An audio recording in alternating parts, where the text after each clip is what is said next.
আজ আমরা জাত থাকছি, জাতের মর্যাদা বাবা আমরা কিছুই বুঝলাম না। কারণ আমার বাড়ির পাশে কেপি বসুর বিল্ডিং, কেপি বোস, কেপি বোসের বাড়ি, যার ইন্টার পৃথিবীর নাম করা, আমরাই তার চিনি নে।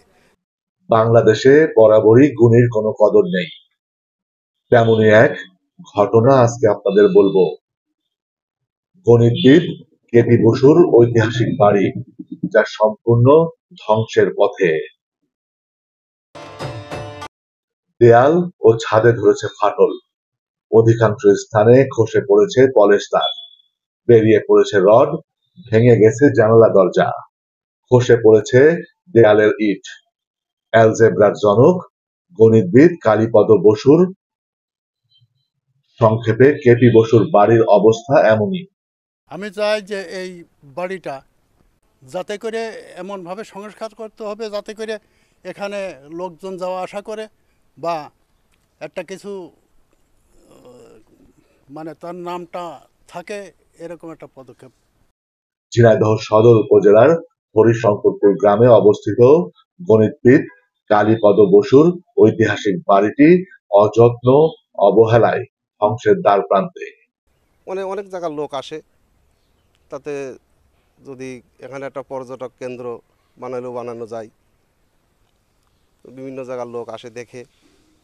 এই হিসাবে যদি এটা সংস্কার হয় তাহলে পরবর্তী যে প্রজন্ম আছে এরা তার ঐতিহ্যটা মনে রাখবে, কেপি বসু মনে রাখবে। 1907 সালে ঝিনাইদহের হরিশঙ্করপুর গ্রামের নবগঙ্গা নদীর তীর ঘেঁষে 9 বিঘা জমির উপর এই বাড়িটি নির্মাণ করেন গণিতবিদ কালীপদ বসু ওরফে কেপি বসু। বাড়ি নির্মাণের জন্য বিদেশি কাঠ ও সৃজনশীল কারুকাজ ব্যবহার করা হয়। বাড়িটির দোতলা ও এর 17টি কক্ষ রয়েছে। এছাড়া বাড়ি থেকে সিঁড়ি নামানো হয় ওই সময়ের প্রমত্তা নবগঙ্গা নদীতে। বাড়িটির অপরূপ সৌন্দর্য এখনো গ্রামের মানুষকে বিমোহিত করে। বাড়ির নান্দনিক সৌন্দর্য উপভোগ করার জন্য প্রতিদিনই হরিশঙ্করপুর গ্রামে ভিড় করেন দর্শনার্থীরা। অনেক দূরের থেকে কেপি বসুর নাম শুনেই দেখতে আসে। তো তারপর যদি এইগুলা থাকে তো তারা অন্তত তাদের মনে একটা বুঝ আসবে যে কিছু না কিছু দেখে আসতে পারছি। কিন্তু এইভাবে যদি থাকে, থাকার পরে যদি সব কিছু বিলুপ্ত হয়ে যায় তো তারা একদিন আসবে, পরের দিন কিন্তু আর আসতে চাইবে না। জানা যায় কেপি বসু 1965 সালে হরিশঙ্করপুর গ্রামে জন্মগ্রহণ করেন। তার বাবার নাম মহিমাচরণ বসু। 1992 সালে তিনি ঢাকা কলেজে গণিত শিক্ষক হিসেবে যোগদান করেন এবং আমৃত্যু ওই কলেজের অধ্যাপক হিসাবে কর্মরত ছিলেন। তিনি 1914 সালে পার্নিসাস ম্যালেরিয়া জ্বরে আক্রান্ত হয়ে ঢাকায় মৃত্যুবরণ করেন। তার মৃতদেহ ঝিনাইদহ এসে পৌঁছালে ঝিনাইদহের সকল অফিস আদালত বন্ধ হয়ে যায়। শোকাভিভূত হাজার হাজার মানুষ তাকে শেষ শ্রদ্ধা জানাতে নবগঙ্গা নদীর তীরে উপস্থিত হয়। ঝিনাইদহ শহরে তার নামে একটি সড়কেরও নামকরণ করা হয়েছে। এই বাড়িটা সংস্কার করার জন্যে আমরা অনেক অনেক ডিসি টিওনো অনেকে আইছে, আসার পরেই ওই দেখেই যায়, কিন্তু কোনো কাজ মানে উনি যে একজন বিখ্যাত একজন মানে গুণীমানী মানুষ, এই মানুষের সেই ইয়েটা তার বাড়িটা সংস্কার করা আজও এ পর্যন্ত কেউ করতে পারেনি, করেনি উনি। কেপি বসু প্রখ্যাত বাঙালি গণিত শাস্ত্রবিদ ও বিজ্ঞান শিক্ষকের পাশাপাশি কেপি বসু পাবলিশিং কোম্পানির প্রতিষ্ঠাতা ছিলেন। নিজ গ্রামের পাঠশালায় হাতে খড়ি হয় তার। বাল্যকাল থেকে গণিতে অসাধারণ কৃতিত্ব দেখান তিনি। গ্রামের পাঠশালার শিক্ষক নাসিম বিশ্বাসের কাছ থেকে জটিল অঙ্কের সমাধান করার শিক্ষা গ্রহণ করেন তিনি। আমি চাই যে উনি খুব ভালো মানুষ ছিল, হ্যাঁ, খুব গণী ব্যক্তি ছিল, আমরা শুনেছি। এ পর্যন্ত আমরা দেখি টেকি নেই। তা এখন চাই যে তার বাড়িটা পড়ে রয়েছে, তার বাড়িটা গুছাই বেশ ভালো করে করে একটা পর্যটক তৈরি করে দিক। এরপর তিনি লর্ড রিপন কলেজে ভর্তি হন এবং সেখান থেকে এন্ট্রান্স পাশ করে কলকাতা বিশ্ববিদ্যালয় থেকে গণিত শাস্ত্রে উচ্চতর ডিগ্রি অর্জন করেন। শিক্ষকতা জীবনে পাঠদানের মধ্যেই নিজেকে সীমাবদ্ধ রাখেন তিনি। তার আধুনিক অ্যালজেব্রার বইটি গণিত অধ্যয়ন ও অনুশীলনের পথকে সুগম করে।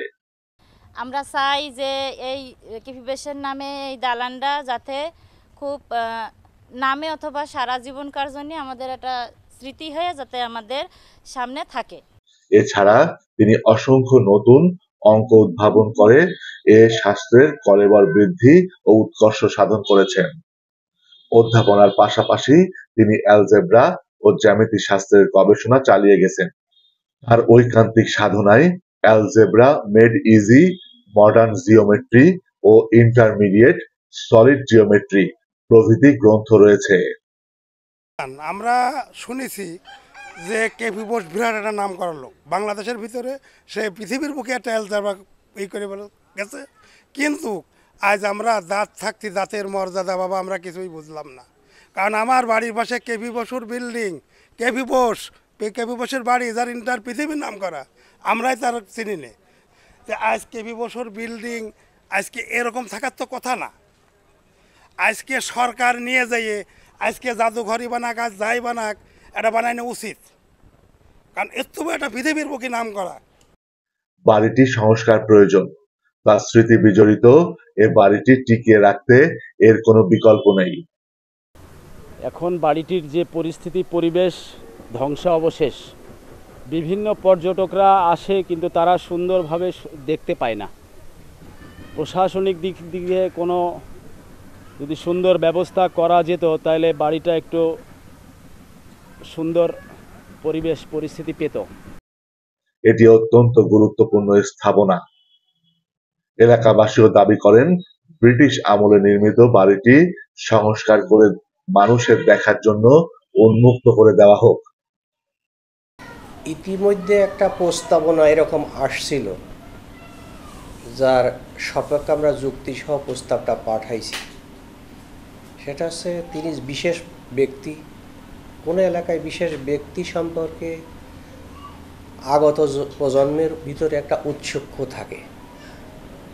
তার এই কথাটা যদি আরও হাইলাইট হয়, আরও ব্যাপকতা আসে, তাহলে আগামী প্রজন্মের জন্য একটা তাদের স্মৃতিচারণের একটা বিষয় হবে, তাতে সুশীল সমাজ গঠন হবে, মানসিকতা তৈরি হবে যে বিশেষ মানুষ হলেই বিশেষ মানুষের যে মর্যাদা আসে 100 বছর পরে তার কথা যেন আলোচনা হবে।